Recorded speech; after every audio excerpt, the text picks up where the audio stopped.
Hi, hello, I'm Sam Harrison. I read, review and discuss fantasy and science fiction books. Today we are talking about the latest chapter of The Wandering Inn. And as I started that intro, I realised I can't actually remember what chapter I've just read. It's not 206, I've just read 206. So the sixth chapter of Book 2 of The Wandering Inn, as you probably could have tell, I've been reading the ebook version on my Kindle. It's a Kindle Scribe. It's like the biggest Kindle you can get. It's really nice for like chilling, sitting down and reading at. Anyway, so what we do here is I read a chapter and then I come back to you guys and I talk to you in full spoilers about everything I thought about that chapter. So, you know, did I like it? Did I not like it? What were the world building developments? What were the character developments? Anything really that kind of comes to mind. So this one was clearly a very heavy world building chapter. So a huge chunk of this chapter is Ryoka explaining to Erin basically the current state of the in-world. So she's saying, you know, what happened with the continent. So we learn a lot about in-world. I'll run through the facts as I remember them. So in-world used to have 6 continents, but now it has 5. One of them was destroyed and is now just kind of like ruins and a whirlpool, as far as I can tell. So some good fun things going on there. All the gods are dead in some kind of war. Maybe the gods' war destroyed that 6th continent. Could be something interesting going on there.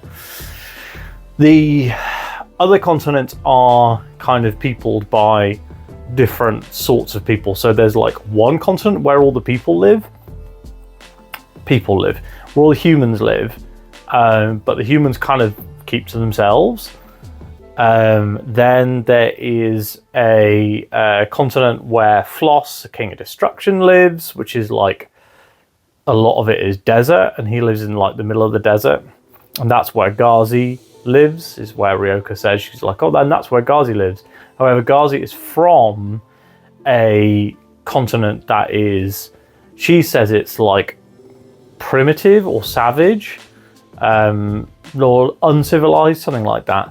And she says that it's basically like what America would be if it was never colonized.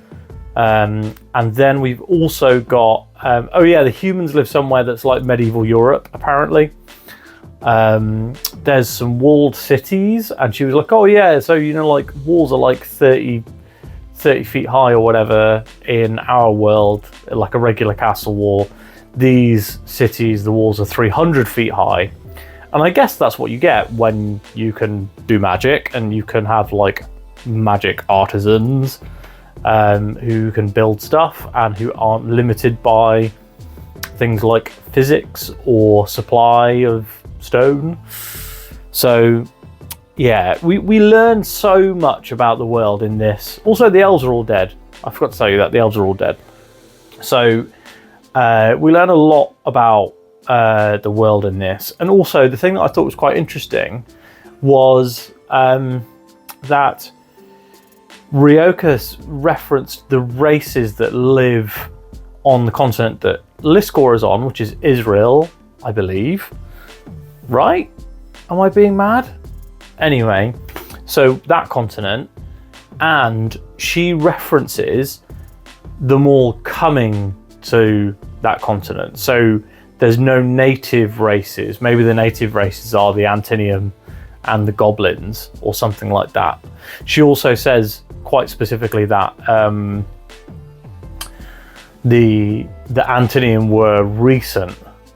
So there's a lot of my thinking here is like, I wonder if a lot of the people and races of the Wandering Inn world were actually portaled in, and that's how like the in world is kind of like, you know, a big amalgam world of multiple different universes. That could be something interesting. And we know dwarves exist as well. We know dwarves exist. So I'd be funny if they were like, yeah, and you know, a lot of the fantasy stories from fantasy things are actually people like having dreams about InWorld, or people who go to InWorld and come back. There's definitely a lot going on that I think would be quite interesting that you could do with a world where you can travel backwards and forwards from it, and it's like a fantasy world. I don't know if you can travel back to our world from InWorld. I kind of feel like you probably can't, because, like, you know, kind of similar to like in the Walking Dead comics, they were like, oh, we're never going to tell you why the zombie apocalypse happened, like that sort of thing, you know? Like, probably would ruin it a bit if you could go back. But I would be interested to see in-world characters in our world. I really like that sort of stuff when you see it in the Dark Tower. So, yeah, we've got this really interesting conversation, which is like state of the world. And you can tell that Pirate Arbor is using chapters like this, where they do very heavy lore dumps. I feel that you can tell that this is them prepping you and going like, this story is bigger than you think it is. Because currently, this story has been pretty small scale. We've had two significant POV characters, essentially. We've had 2 locations that we've spent significant time in. We've had a very, an expansive, but still for a series of this size, small number of co-star characters. And I think that one of the interesting things in Wandering Inn so far, and destroying this sofa here, one of the interesting things in the Wandering Inn so far is that it's felt quite small in terms of the scale. Like, the biggest threat in the book last time was Skinner, and Skinner was, taken down by a few goblins. And obviously, there's extenuating circumstances, there's things going on, Erin is super cool, but like, Skinner could have menaced a city. But one of the big things that Zavara says is like, oh, this was like the worst time for this to happen because the Antinium are busy, the army are out and about on patrol, the Gnolls aren't here because they've all been killed by Ghazi. So would Skinner have been that much of a problem if, the situation were reversed, if everyone was available? Possibly not. But again, very interesting in terms of where this sets us up. So the scale of the story is smaller, but the potential for the story is, multi-continental. One of the big things that people talk about with Malazan, which is like one of the most beloved fantasy series, it's like 10 books, but one of the things that people often talk about is like, well, book 1 is on this continent, and then book 2 is on a completely different continent, and has none of the same world building, characters, all this sort of stuff, and the Wandering Inn absolutely has the potential for that. So do we want to go like, well, this is Erin's world, this is where Ryoka's about, and then we have other characters on other continents that are just as important, and personally, I really hope we get there. I know that there's whole like side novels in the Wandering Inn. There was one called Gravesong about a singer who I've seen comments saying that Gravesong is basically about budget Ryoka. And interestingly, the more time we spend with Ryoka, the less I like her. She was my favourite character in Volume 1, whereas now my favourite character is definitely Erin. Although I love Torrin. I want it to be known that I'm a Torrin stan. I shouldn't say stan, I'm too old for this sort of language. Come on, guys. So yeah, I thought that was really, really interesting, and the potential is massive. The one thing that I haven't mentioned yet is we actually don't start this chapter with Erin and Ryoka. We start this chapter with Magnolia in her winter residence, which is apparently more opulent, and the Theobald, the assassin, who has been following Ryoka. Have a quick sip of my old drink here. So, yeah, so we start off with Magnolia. And I've said it before and I'll say it again. I really want to know what's going on with Magnolia. She has all these ulterior motives. She's meant to be incredibly powerful. She's like the one that I think that they reference specifically that like she's the one human who was well liked by the Drakes because of what she did during the Antinian War. But what did she do during the Antinian War? It's very interesting that Ryoka has spent a lot of time reading about the world, but she doesn't know what Magnolia did, even though it seems to have been historically significant. Magnolia also, in my mind, is a young character, but she Andrea Parsino's narration sounds like a young character when she's doing Magnolia. So I started this chapter with the audiobook and switched to the ebook once I'd finished eating. So I basically was listening while I ate lunch, and then cooked lunch, and then when I started eating, I started reading from my Kindle Scribe.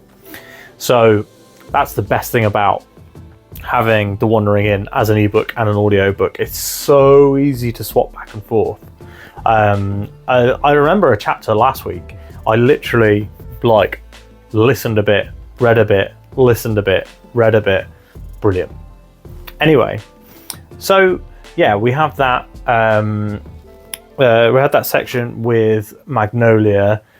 While I'm interested in Magnolia, I was not particularly interested in that opening section of the story, because it almost felt like a recap of the previous chapter's events, because like Theobald is telling Magnolia what's going on. Then at the end of the chapter, and at the end of the section, she's like, "Oh, we've already heard that Ryoka's, gone and moved on." Interestingly, we also find out that Ryoka has to wear boots because it's snowing, and no shit. Barefoot runners, very, very few barefoot runners are actually going barefoot. If you look at barefoot runners, even the most hardcore are often wearing sandals. The sandal might be this thin, but it stops you from getting, glass, sharp rocks, thorns, bugs, all into your feet. People don't actually run barefoot. We've talked before about how Pirate Arbor seems to have been a barefoot runner, that would be a cool idea. But does not seem to have done any research into barefoot running. As someone who has done it, I've now shifted back to wearing cushion shoes, but I still wear a specific type of cushion shoe that mimics a barefoot shoe. Long story short, it's very funny to me when they're like, "Oh, and Ryoka ran 70 miles without shoes on," and you're like, "Well, she would be infinitely fucked. She would probably not be walking for weeks, even if she was one of the best ultra runners on the planet. She would be struggling." You see people who are marathon runners, right? You'll see people who are professional marathon runners who can run marathons in under, in 2 hours 30 or whatever. Some of the best people in the UK, and the day after their marathon, they have to walk backwards downstairs because their legs hurt so much. Anyway, realism, it's very hard for me to look past this from I haven't been running much recently, but it's very hard for me to get past understanding and knowing really well how running works, how recovery works, how barefoot running works, and not get annoyed by the inaccuracies, because it isn't actually that hard to research and look it up. Anyway, hopefully in the future it will all be explained by magic, and it will all make sense. You guys don't need to tell me about it in the comments. I'm just ranting. If you've already typed a comment about this, you can change it. Just change it to a fun emoji. What about the cowboy emoji? I like the cowboy emoji. So yeah, there's my once per month rant about Ryoka and her running. Anyway, this chapter was a great. I've used the term bridging chapter before, but this was less of a bridging chapter. This was more of a pretty extreme lore dump chapter. I would love to see all these other continents, and I'm sure we will. And you know, because the Wandering Inn is like, I feel like I saw that it was on book 14 recently. So the Wandering Inn is way in the future in terms of all of this stuff. So I've got a lot of reading to do. Very excited about that. But yeah, all in all, good chapter. Really enjoyed it. Really liked the lore drop stuff.